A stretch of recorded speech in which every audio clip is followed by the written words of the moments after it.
Today is the 14th of April, 2015,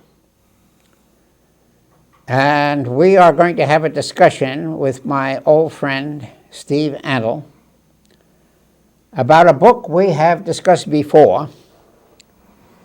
It's about drinking, smoking, taking drugs, and sexual misbehavior.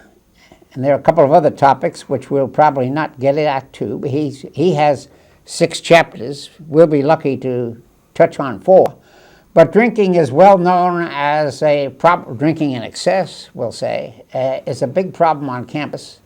Smoking is more or less on the way out. They used to smoke more when I was a kid than they do now. And drug taking, particularly marijuana, is still popular among the student generation.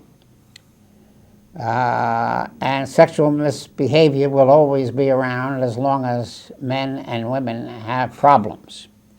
So we're going to talk about these 6 bad habits, which used to be called venial sins back in the days when my friend John Burnham, the author of this book, here is the book, Ohio State social historian.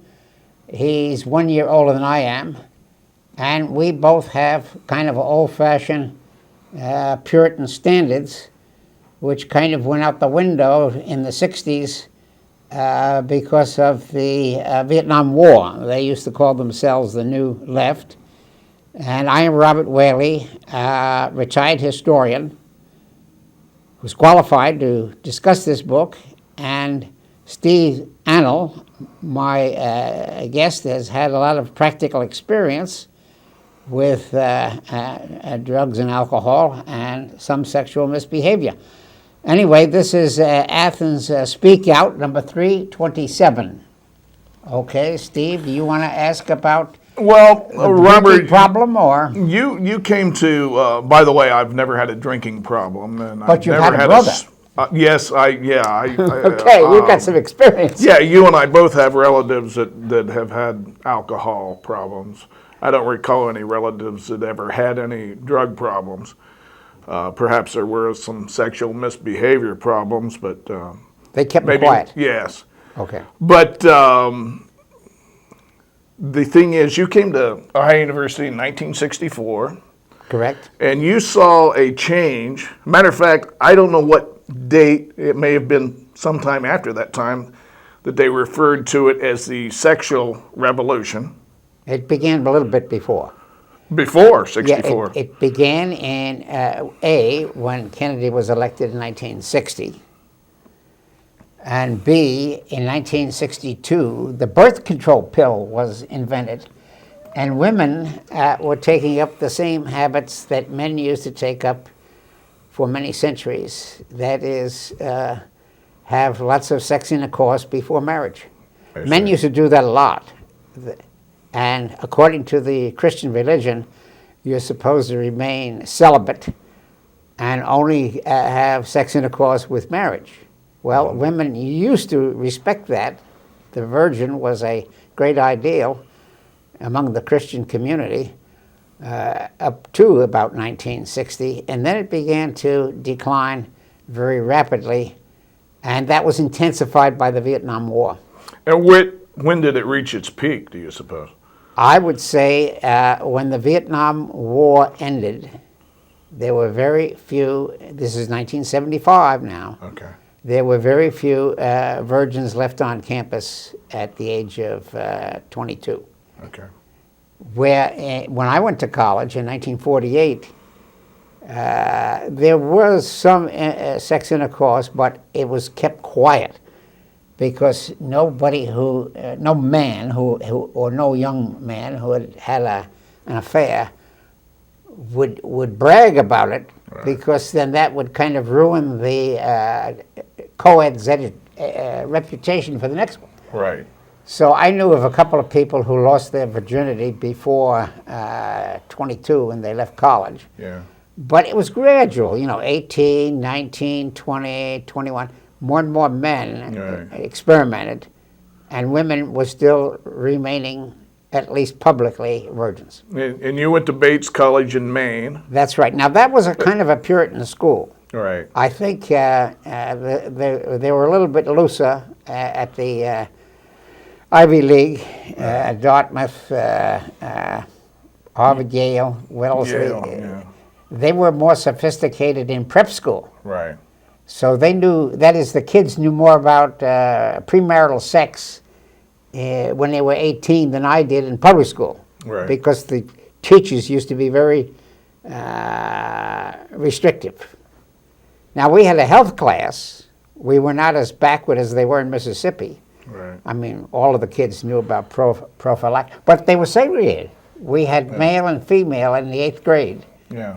Health. Well, they used to talk about brushing your teeth and washing your clothes and so forth. Right. But sex was the big topic that all of the boys were talking about. No, the big interest. Yeah, and they used to have a box, a question box, and you could put any question in there, and then a guy would take them out and be very frank and so forth and so on. I see.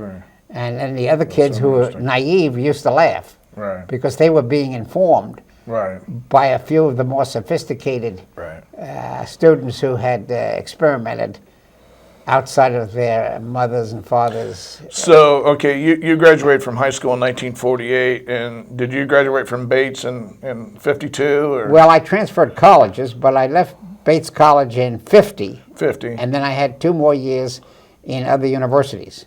Okay, and you went back to Delaware? Well, I went to the University of Pennsylvania for a year, and then You were going to become a dentist, right? Yeah, and then I finally went to University of Delaware in 1952 and majored in history. Okay. And went to Delaware because I was now a state resident and it was cheaper. Yeah. But this had nothing to do with but the question I was going to ask was, okay, it was relatively conservative at Bates, but when you went to the University of Pennsylvania, and that's in Philadelphia, I think, right? Yeah. Okay, did you know a change?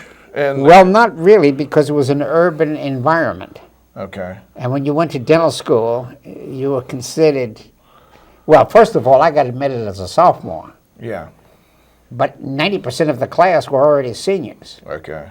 And I had 2 roommates out in the town, as they say. Right.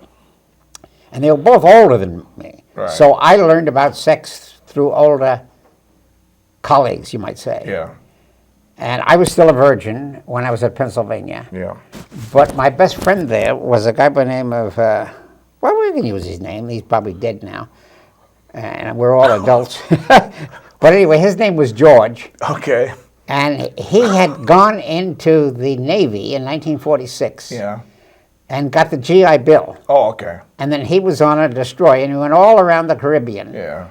And he had sex intercourse with in every port in the Caribbean. I see. And came back as a very experienced philanderer, we'll say. Yeah. And then he was on his way to get married. Yeah, he was there. getting ready to get married.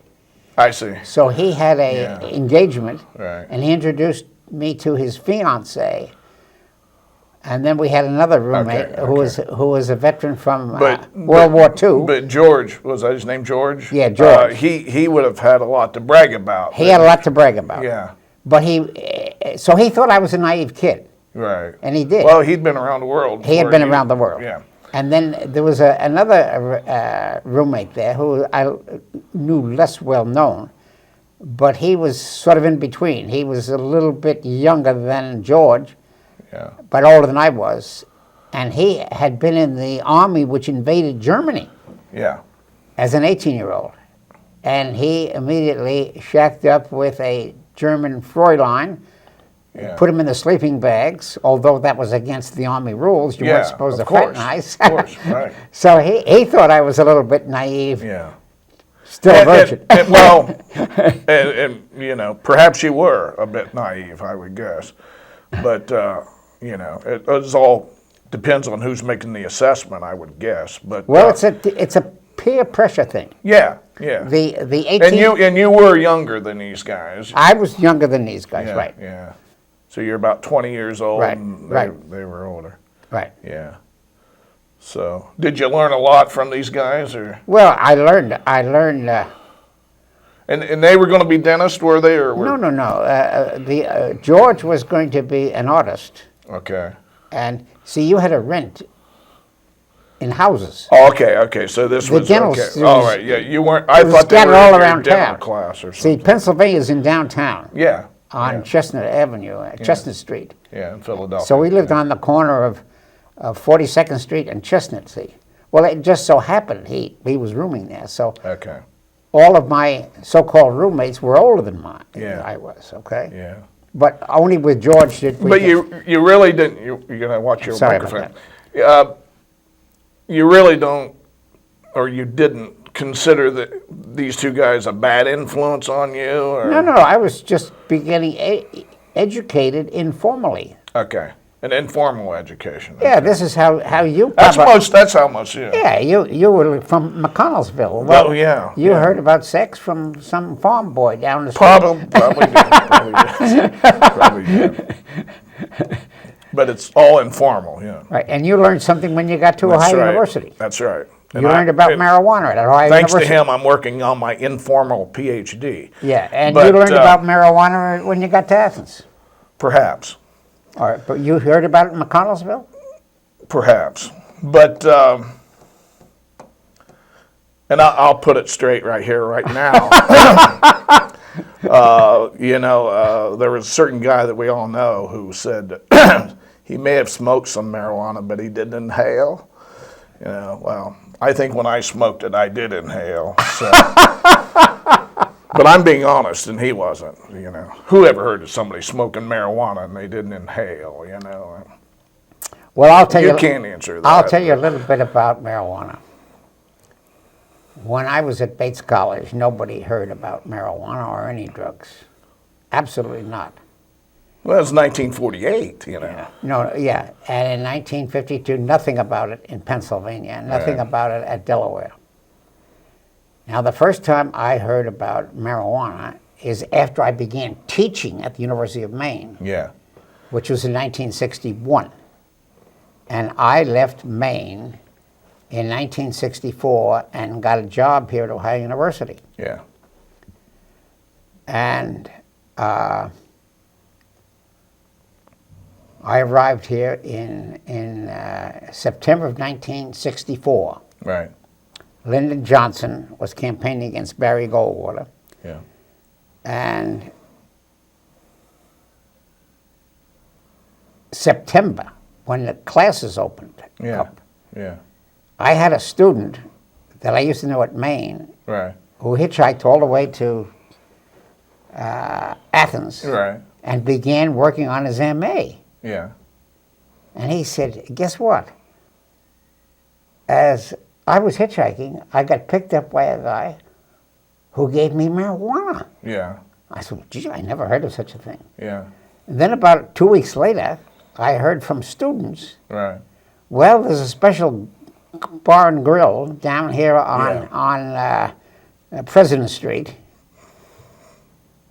where you go upstairs and they're passing out pot up there. Yeah. And nobody's saying anything. It's illegal, but of course, but you can get a joint anytime you wanted it. Yeah. Well, then, 1964, I read about statistics. Yeah. In 1964, when the Vietnam War began, Johnson escalated. There were only 64,000 50,000 marijuana smokers in the whole United States. Wow. In 1968, 4 years later, it was millions. Yeah. They couldn't count them. Yeah. So it spread as a symbol of thumbing your nose at the authority. I see. Hey, LBJ, how many kids did you kill today? We don't believe anything you say. And besides, the parents and the churches, everybody's been lying about drugs. Yeah. Okay? A little later on, when LSD and Timothy Leary came along. Well, I heard about it. Yeah, but I heard about LSD too. But you mentioned LBJ. Did you know the difference between LBJ and LSD? Well, you can tell me. You are good on your jokes. You're good on jokes. There's really no difference between LBJ and LSD. They were both dopes. Very good. Okay, all right. Very good. This is a Democrat that probably voted for Yeah, it. but the students wouldn't particularly laugh at that joke. Say that again. This is a joke said by a guy from McConnellsville. Yeah, the difference, there is no difference between LBJ, Lyndon Baines Johnson, and LSD, Lucy in the Sky with Diamonds, because they were both dopes, okay? Well, yes. Now, the word dope was known when I was at Bates. Okay. We had heard that drummers, like Xavier Cugat, Okay. was taking marijuana. Okay. But dope was really serious. That was heroin. Yeah, that's a serious So the thing. dope dealers Yeah, were down right, in Manhattan yeah, and the mafia. Yeah, They didn't make the connection between heroin yeah, and kids on the campus smoking Right, pot. There was a right. kind of a right, gap in thinking there.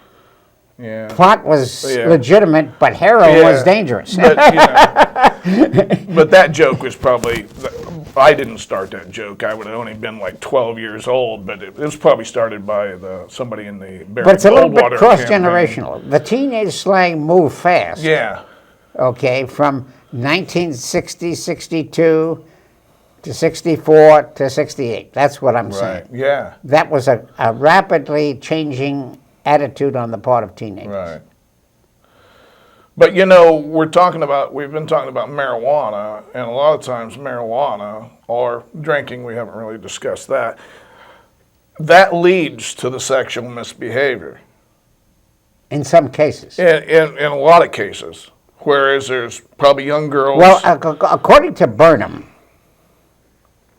there are 6 different paths. Some kids go to a pool hall and are offered a cigarette. right, That's number 1. yeah, Another guy goes to the pool hall and he's given a beer. yeah, Okay. So the usual pattern was cigarettes when I was a kid, and then beer, right, and then harder drinks. right, yeah. But nobody offered me any marijuana right, until I got to Ohio University in Right, 1964. And nobody ever offered me heroin. yeah, But somewhere in the 70s, I had 2 students walk into my office and sit down and say, I got some cocaine. Will you take cocaine? And I said, you're crazy. yeah, He said, why should I? I'm 35 years old. Why should I take cocaine? right, And he said, well, it's cultural. yeah. What a bunch of propaganda. Multicultural. Yeah, what makes it cultural? Yeah, That was a propaganda Yeah. term to make these bad habits, Right. in Burnham's term, spread. right, This is the thing to do. Be within the crowd. This is Right. cultural. and our friend Timothy Leary, who was And then they said, well, there are people in Hollywood right, taking joints. right, And what's his name? Famous actor. Was known to have had taken pot. And then it was kind of known. And then they were laughing about it in Hollywood. The pictures but began musicians were big The pictures became looser and looser. yeah, They used to have a Hays Code. yeah, The Hays Code Yeah, right. was enforced up until 1962. yeah, When Lyndon Johnson got in there, he said, well, I'm going to have a more liberal standard, Right. Jack Valenti, Well, and we're going to right. rate films, General, Right, X, parental guidance, and so Yeah. forth and so on. And they began to use 4-letter words all the time. And And that it'll- got raunchier yeah, and raunchier yeah. all the way to 68. Robert's talking about the Hays Code. A little later on, that code changed to the Purple Haze Code by Jimi Hendrix. Yeah, I heard about So, Jimi Hendrix. Yeah. But anyway, now I want to talk a little bit about Timothy Leary. He was a psychologist at Harvard, Yes, that's right. and He got fired at Harvard. he got fired at Harvard, but there was some, and it might have just been propaganda behind that. That Timothy Leary thought that LSD was the thing, and thought that everybody should try it. Well, Do he you thought know- that kids try it. Yeah, but he would spread it around on campuses and everything People like who that. were as old as Tim Leary thought he was crazy. Yeah, Now, the reason why he got fired at Harvard is that Harvard had an experimental lab. LSD was invented in Switzerland in World War II, Right. and it was considered very powerful. Well, the CIA said, Exactly. That's what I was said going to CIA connection. CIA said, this drug might be a truth serum. Yeah. So you're a psychologist, Mr. Leary. Why don't you have a couple of samples, and we're going to experiment with some sophisticated kids who like to experiment and see what the results are. Right. But they didn't tell the kids this is LSD, that you'd be really serious. They just increased the dose and they would measure and so forth and so on. Yeah. Well, eventually the psychology department got wind of this, and his colleagues reported Leary of abusing students' rights because the students were doing this without being informed. Right. So then there was a big AAUP investigation. Should we fire Tim Leary for abusing the true scientific method of experimenting? Now, people got into trouble in the 1930s with experimenting with mental patients in hospitals by sterilizing them Right. in order to save money. Right. Well, then after the Black Revolution and the Sexual Revolution, Yeah. the people who did that in the 30s were kind of chastised Right. and lost their reputation. Right. Well, that's why Tim Leary was fired For abusing research methods. Yeah. So then he went out to California and became a kind of a poet. Guru. A guru, and he started taking LSD for himself and passing out to students. But these were all the dropouts. These were Haight-Ashbury. These were this was the wildest campus in the United States. Berkeley. Yeah. Now, Ohio University was a mild imitation of Berkeley. Certainly. And he had the slogan. You correct me if I get this wrong. I think it was tune in, turn on, and drop out. That's right. That was his. He meant drop out to straight society. Yeah. Don't wear a tie. All right. Now, he eventually came to Ohio University as a speaker. Yeah. It must have been in the 70s. Yeah, you want to tell us about that. This was a riot. By that time, they filled up Memorial Auditorium. Okay. And he came out on the stage dressed up in like Deer Slayer in 1780s. Coonskin. Coonskin. It was Deerskin, all leather thing. And he had long hair like they had in 1780. And he came out and he grabbed the podium and he said, "The name of the game is God!" And the whole audience roared. I sat up in the balcony and I said, "This guy's a $2 fraud." I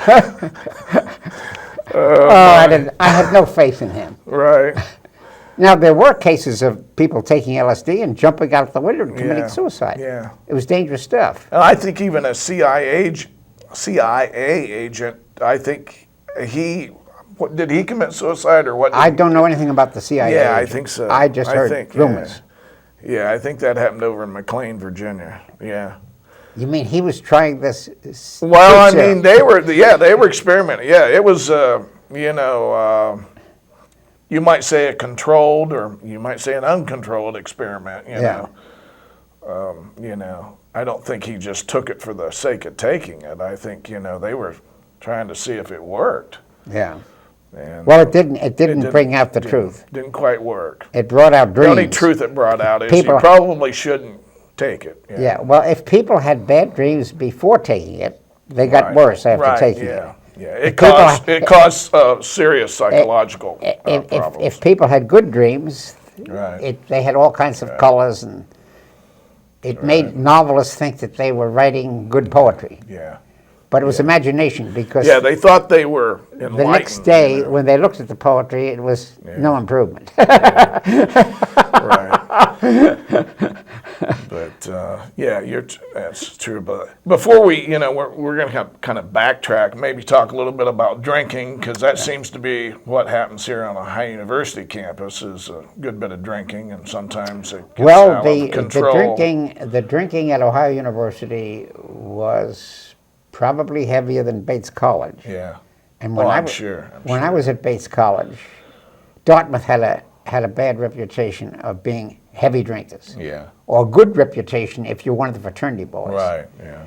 And we had a college up there called Bowdoin, which was a competitor Yeah. to Bates. Yeah. Bates was a rather conservative school because they didn't allow fraternities and sororities, and it was co-ed. Now, you were at Lewiston. Where was Bowdoin at? Bowdoin is down on the coast at a place called Brunswick, Okay. and it's the oldest school in Maine. Okay. And it was founded in 1784, Wow. and they had all males, and it was fraternities. Yeah. Well, in October, the very first football game, Yeah. there was a friend of mine by the name of, or acquaintance of mine, I didn't know him well. His name was Jack Taylor. Yeah. Well, he goes down to Brunswick, and he comes back absolutely smashed. And the rest of the people at Bates College had to throw him in the shower and to make him sober, and I thought it was stupid. Yeah. It was stupid to get drunk. It was. I don't know what happened to Jack Taylor, Yeah. but I stayed sober on the Bates campus. That's good. That's a good. And then I knew some friends who got drunk every Saturday night, Yeah. but it was not a wild campus. Okay. But yeah, the thing about these different problems, drinking, smoking, taking drugs, and gambling, sexual misbehavior, is one tends to lead to another, you know. That's Burnham's thesis. That is the whole thing about John Burnham's book. And now you You're on the slippery slope, as they That's say among right. alcoholics. Yeah. You start out with 2 beers an evening, and Right. first thing you know, it's half a dozen, and first thing you know, you get a binge drinking. Yeah. Yeah. Now, I never heard of binge drinking at any Right. campus I was on. They used to have 2 to 3 big blasts a quarter or a year. Yeah. Final exams, Yeah. midterm exams. Once in a while, the midterm. Yeah. Let me interrupt you here just a second and remind our viewers you're watching ACTV Channel 9 in Athens, Ohio, with Dr. Robert Whaley, PhD in history, University of Michigan, and my name is Steve Van Antle, almost stumbled on my own name, and PhD, but that stands for post-hole digger.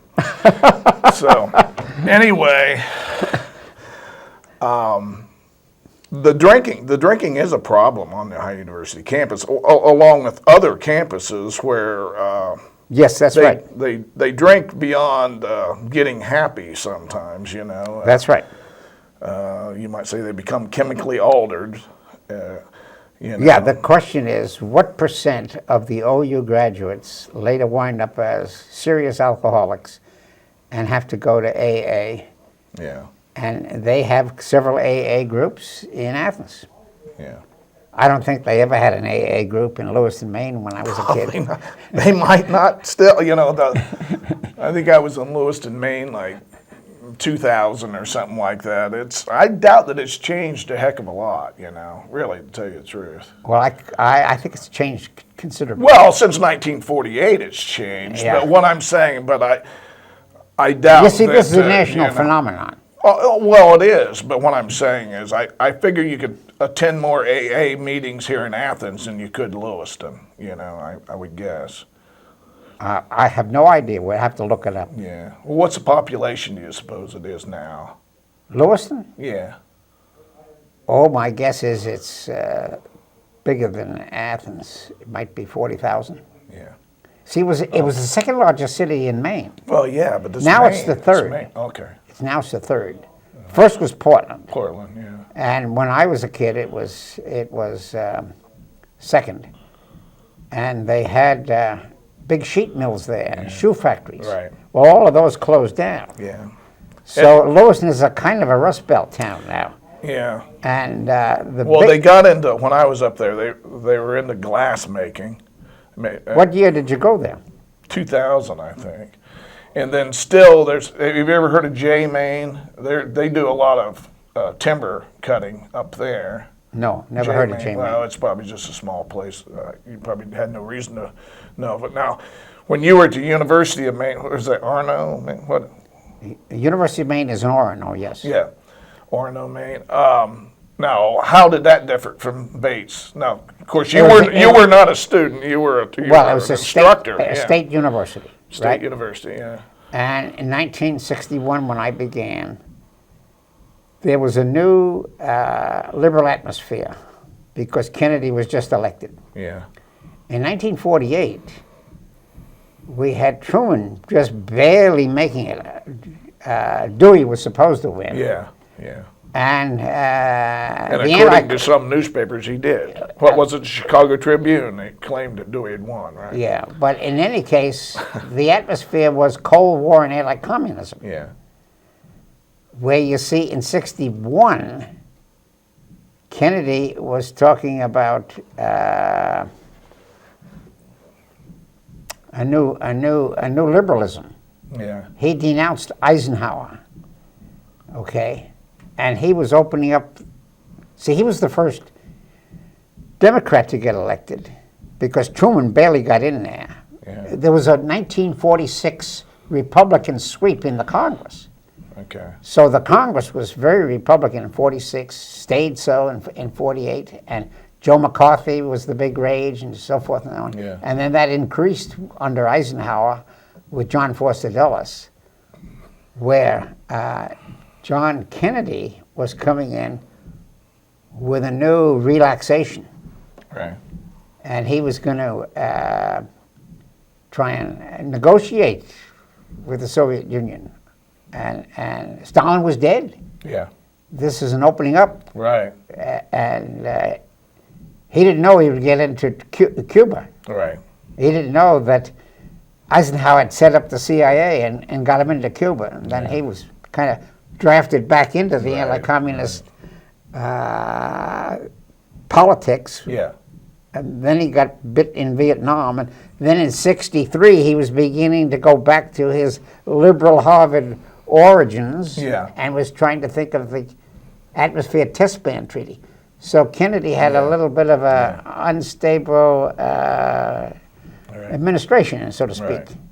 Where in 1948, 1952, 1956, Eisenhower, Korean War, anti-communism, it was all pretty conservative, which increased this Puritan atmosphere.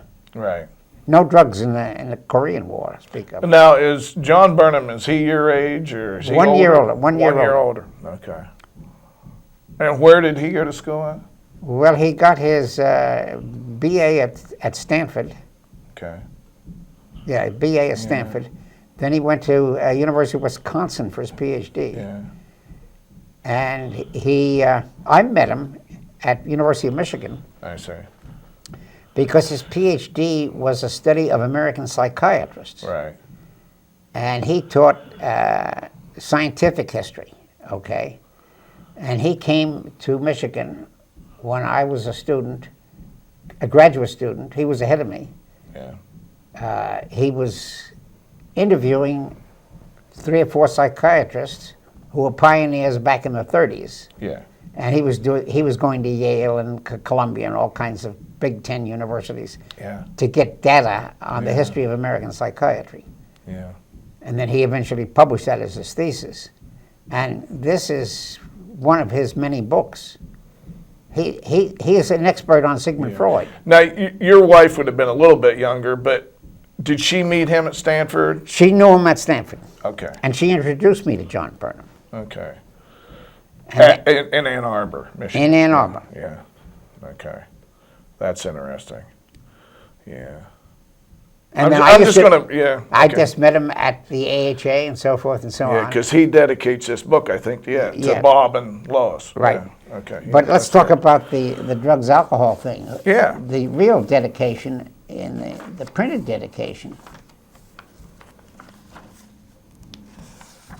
This book is dedicated to Leonard, Abigail, Peter, and Melissa. Yeah. These are his 4 kids. Okay. And this is really addressed to the 1990s generation of take another examination. Did Prohibition really fail? Burnham doesn't think it failed.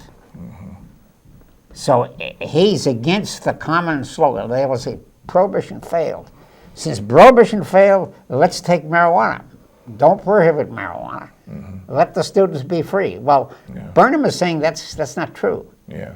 And he's saying that prohibition was defeated by Hollywood, by advertisers who wanted to sell alcohol. Right. And that Hollywood has sold alcohol and drugs and sex for their own profits. So there's a profit motive behind this. Oh, sure. Everything. That's what he's talking Follow about. the money trail. Yeah, right. You know. So he's critical of all of these so-called bad habits as being introduced by George Orwell's propaganda. Yep. Okay. So it's a kind of a social conservatism, Right. but it's a in-depth study of scientific thinking about the origins of bad habits. Right. Okay. But He's against simple slogans like "prohibition failed." right. Yeah. Yeah. He's when I read that book. How many years ago did we do those programs? 2010 or something like. We did five or six programs, I believe, just on this one book, because we took each of these, chapter, drinking and smoking and drugs and everything like that. Now, today we haven't touched on gambling. I don't know that that's too big a problem here. It's not a campus problem, but it becomes a problem once you start to make money. Yeah, they have the disposable income to indulge in such a behavior. But yeah, that can be. And I wonder, if he was at Ohio State when the Ohio State quarterback Art Schlichter had been there, who destroyed his life through gambling. I have no idea. He took the team all the way to the Rose Bowl and everything like that. No idea. He gets out, he starts making money, he gets into gambling, and I think he's probably in prison now. Well, let's take a look at the subsections of this gambling thing. See, he's got subsections of how he deals with it.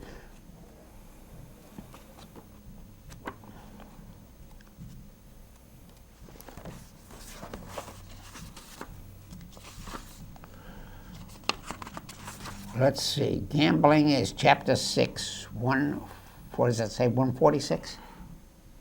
Looks like 146. Yeah. I better put my glasses on. Well, it's 146. That'll help. Yeah. Let's look at the subsections. You need to go back there. This right there. See, here's how he divides it. It's all history. The colonial traditions and attitudes. He probably talks about horse racing. Right. Yeah. And he may get into bear baiting. Yeah. Chicken fights, rooster fights, and things like that. See. Then his next section is called gambling as a business. Right. Now he's talking about the mafia.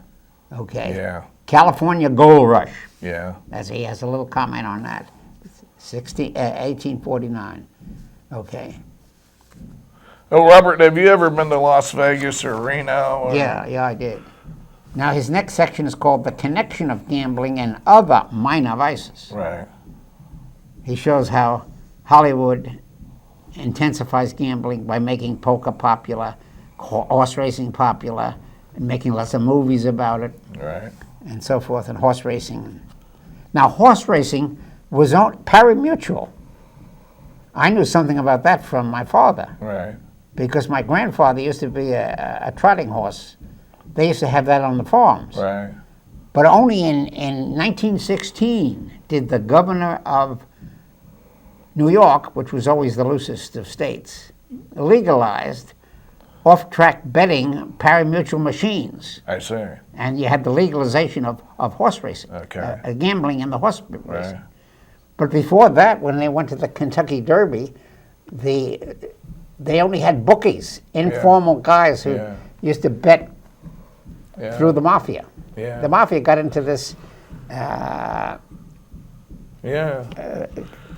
cheating gambling. Yeah. In other words, you go to a barber shop and you put down your $2 bill, and if it pays off, they got to pay it. But it's a mafia informal chain. You see. Yeah. Okay. I'll tell you a funny little story, Robert, while we're here on the air. Yeah.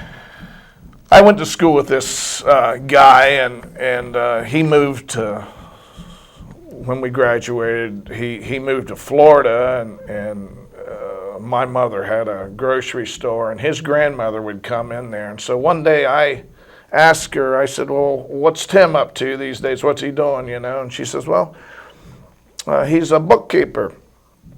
And I said, oh, he's got into accounting, you know, because he was pretty smart guy. And he says, so I'm thinking he's an accountant.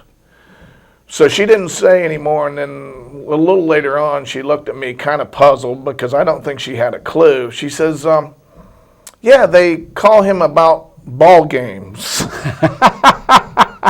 So then I knew what he was doing in Miami. He was a bookie. But anyway, I found it funny, but you know, she didn't know. Yeah. She didn't seem to know that there's a difference between an accountant and a guy who takes bets on ball games. But anyway, that probably seemed funnier to me than with the audience. But anyway, that was his problem with gambling. Yeah.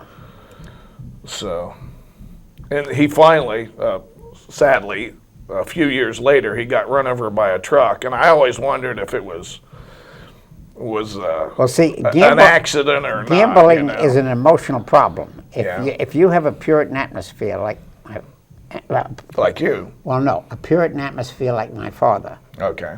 My father never got drunk. Right. My father would have a fifth of brandy a year, and he'd have a quart of wine in a year, but he only took it for medicinal reasons. Okay. He didn't go down to the bar Right. and drink with the boys. Right. Now, he did the same thing with gambling. Yeah. He didn't bet his entire salary. Yeah. He had a little private collection thing. Yeah. And he used to bet $2, and his winnings would be in one pot, and then he would always gamble with the house's money, so to speak. Yeah. He never went in the hole. Right. But there are some guys who get psychologically, oh, I'm a macho. Yeah. I've lost $100. I can get that back by betting twice next Yeah. time. No, my father never did that. He used to follow the horses scientifically. Yeah. He knew every Yeah. horse in the track, and he used to follow their record. Yeah. And my grandfather knew something about buying and selling horses and so forth. Who were the drivers? Who were the owners? And so forth and so on. Yeah. And So he was on the inside track. he was on the inside track, and he betted it. He bet. You know, I asked him. I said, "Okay, you've been betting since 1941," and I met him in, let's say, about 60. Let's see, he died in 72. I would say in the late 70s. I used to go down there every summer. Yeah. I'd say, all right, and he used to go to the Ocean City track to bet. That's I in said, Maryland, right? Yeah. I said, well, you've been doing this now for almost 20, 30 years. Yeah. Do you think you've gained anything? Have you won anything? Right. He admitted, I'm just about even. Yeah. I've never gone in the hole, but I don't have any great savings. But I had a lot of fun in doing it. Right. Years ago, I had this friend who was, I would say, a gambler, and also he was a politician. And he would tell me about going to Las Vegas and Reno and these places. And he would win. He would usually win. And I said, well, how'd you do it? And now he would get into these private or semi-private card games. Yeah, card games where you might have to put $10,000 down to even get into the game. And, you know, when he would get lucky, he might win $25,000 in a card game or something like that. But he said the secret was he would take a glass of wine in the beginning. You know, the drinks are free. He'd take a glass of wine and to relax. And then he would tell, you know, beforehand he would tell the server that to switch to cranberry juice. All these other guys around the table are drinking alcohol and hard alcohol. And he said, I just would, you know, be there drinking cranberry juice and taking their money. Because they were, the more money they lost, the more they drank, and the more, you know, they would continue to lose money. Yeah. But that was his secret. Yeah. He said, I was probably just an average card player, but the alcohol was kind of the equalizer, you know, as far as. Well, I met a guy when I was at Michigan. We used to live in a trailer park, and he was an older guy who had been a veteran of in World War II. Yeah. He was in the Army. And he came out of the Army with about $800 profit. Yeah. And I said, well, how'd you do it? Well, he said, I had a little money belt, and I always had an extra $100 at payday. Yeah. And these other guys would be gambling, and you had a helmet, and you had like 10 guys in a ring. Yeah. And they'd throw the money in, and they'd keep betting in, and so forth and so on. And what happened is that when this guy had spent his pay, he drops out. Yeah. Well, he could stay in the game until there were only 3 or 4 guys left, see, because he had extra capital. Yeah, there you go. He never ran out. Yeah, right. So sometimes he would finally, the dice were all not fixed. Yeah. But eventually, these guys would throw all of the pot in, and then he'd throw it in. He might lose in the last round. Yeah. He might lose one month. But the Right. next month, he'd be a winner. Right, there you go. And he just made savings. Yeah, there you go. No, he did it the smart way. If you got and that's how Las Vegas does it. Las Vegas always has a bank, which they can always get back into the game. That's right. You got That's you got an inexhaustible. So what year did you go to Las Vegas? I went there one time. I was hitchhiking there. I left Los Angeles about 9 o'clock in the morning. It took me about 15 rides to get out of the state of California. All little suburban towns, you know. Yeah. And it must have been about noon or 1 o'clock. I was on the last big town in Nevada. Yeah. I mean, California. Right. Probably Barstow. It was probably Barstow, and it was 50 miles to Las Vegas. Yeah. So this guy stops, gives me a ride all the way to Las Vegas. We get there by 4 o'clock in the afternoon, and he had silver dollars. He was going to go there for gambling. So I walk in with him, and I don't know whatever happened to him, but I stayed there about 2 hours, walking around, watching all of the other people put the money in the slot machine. I never put a quarter in. Yeah. And then at 5 o'clock in the afternoon, it was getting dark. Yeah. I said, I think I'll start hitchhiking again. And the main street of Las Vegas was just like New York City. Cars went by every minute. Yeah. So the first car stops, he takes me all the way to Michigan City, Indiana. It was the longest ride I ever had. Gee. That's amazing. Amazing, right. Wow. From Las Vegas From to Las Michigan Vegas City. to Michigan, that's on the border Indiana. of Yeah, I know the where state. it's at. Yeah. Indiana. Wow. It was a 2-day ride. That would be even rare in a semi truck for a trucker to pick you up and take you that far in one ride. Yeah. Oh, well, this guy had some kind of a sports car, Mustang or something. Yeah. It just, I didn't know where he was going or why he was going, but it was just the right time. Yeah, I guess so. So you won in Las Vegas, you might say. Well, it was a good hitchhiking town to get in and out. Yeah.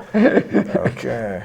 And you probably, did you go to Reno when you were up at Lake Tahoe, or what? Well, I went to Reno with my wife and her mother.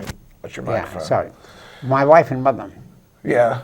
She took me to Reno. Oh, okay. But Because your wife's from Nevada, yeah. my wife and her mother were against gambling. Yeah. They were old-fashioned Puritans. Right. They never gambled. Right. But they went to Reno for a steak dinner or something. Yeah. And they just live like 35 miles. They lived 40 miles from Reno, and they went there Fallon or frequently, and they used to be on a dairy farm, and they sold the milk to the Reno market. Yeah. But I don't think, well, Lois's mother was also called Lois, and she was a high school teacher. Right. And she was saving her money and got into the farming business, but had no time for gambling. Yeah, well, that's good. That's a good thing.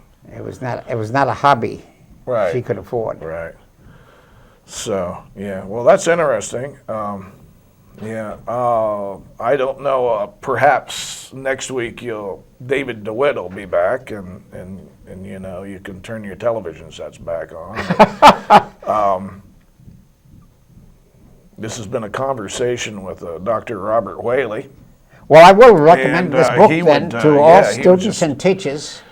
This is a path to sobriety and back to the old-time values, which have kind of fallen by the wayside in 1960, and they got worse and worse until 75. This drug business is kind of on a plateau. You Right. hear about guys getting busted, and so I don't think it's getting any worse, but it's not improving very fast. It's a book entitled Bad Habits by Ohio State professor John C. Burnham. It was written in 1993, and it's worthwhile reading.